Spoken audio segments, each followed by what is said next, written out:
जीवन हमें एक मौका देता है, इसलिए जब भी सही कॉलेज चुनने का समय आए तो सिर्फ मंगलायतन यूनिवर्सिटी आपके बेहतरीन भविष्य और सर्वांगीण विकास के लिए। नमस्कार दोस्तों, आप देख रहे हैं जागरण जोश और मैं हूं आपके साथ सिमरन राजपाल।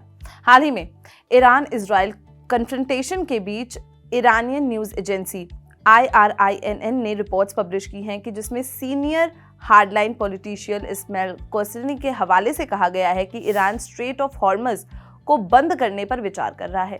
यह एक्शन कॉन्फ्लिक्ट को बढ़ा सकता है और ग्लोबल ऑयल प्राइसेस को आसमान तक पहुंचा सकता है।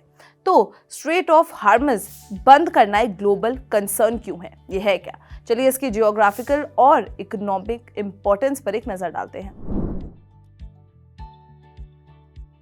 सबसे पहले जानते हैं कि स्ट्रेट क्या होता है। एक स्ट्रेट एक नैरो वाटरवे होता है जो अक्सर दो लैंड मासेस को डिवाइड करता है और दो बड़े वाटर बॉडीज जैसे कि सीज या ओशियंस को कनेक्ट करता है। ये एक नेचुरली अकरिंग जियोग्राफिकल फीचर है।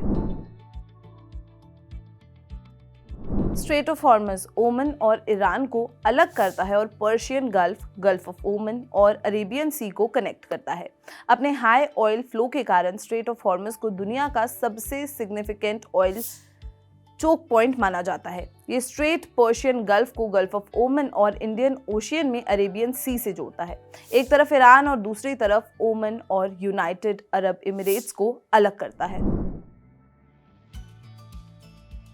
यूएस एनर्जी इंफॉर्मेशन एडमिनिस्ट्रेशन के मुताबिक strait of Hormuz world's most important oil transit check point है, जहां से दुनिया का 20% ऑयल कंजम्पशन गुजरता है।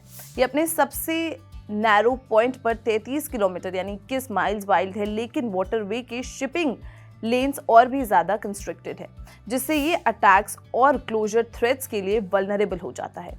इंटरनेशनल एनर्जी एजेंसी का अनुमान है कि 2023 में 22 million barrels per day MBD से ज्यादा क्रूड ऑयल और रिफाइंड प्रोडक्ट्स यानी दुनिया का टोटल ऑयल ट्रेड का लगभग 30% स्ट्रेट ऑफ हॉर्मज से गुजरता है। इसका लगभग 70% एशिया जा रहा है, जिसमें चाइना, इंडिया और जापान टॉप बेनिफिशियरीज हैं।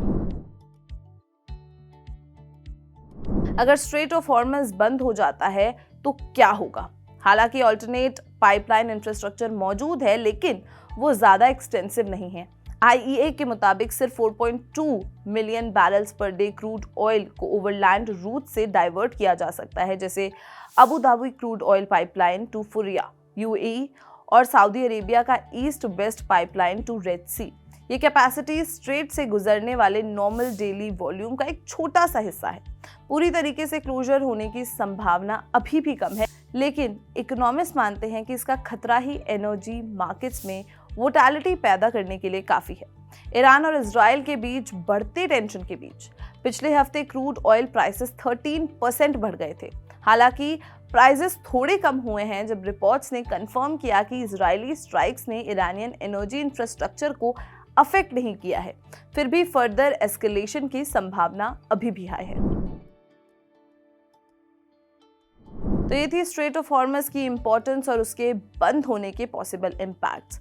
ये एक ऐसा चेक पॉइंट है जो ग्लोबल एनर्जी सप्लाई चेन के लिए बहुत क्रूशियल है और इसकी कोई भी रुकावट पूरी दुनिया पर गहरा असर डाल सकती है। इस पर आपका क्या कहना है, हमें कमेंट सेक्शन में जरूर बताएं और अगर ये वीडियो पसंद आई हो तो इसे लाइक और शेयर करना बिल्कुल भी ना भूलें। मिलते हैं अगले वीडियो में। नमस्कार।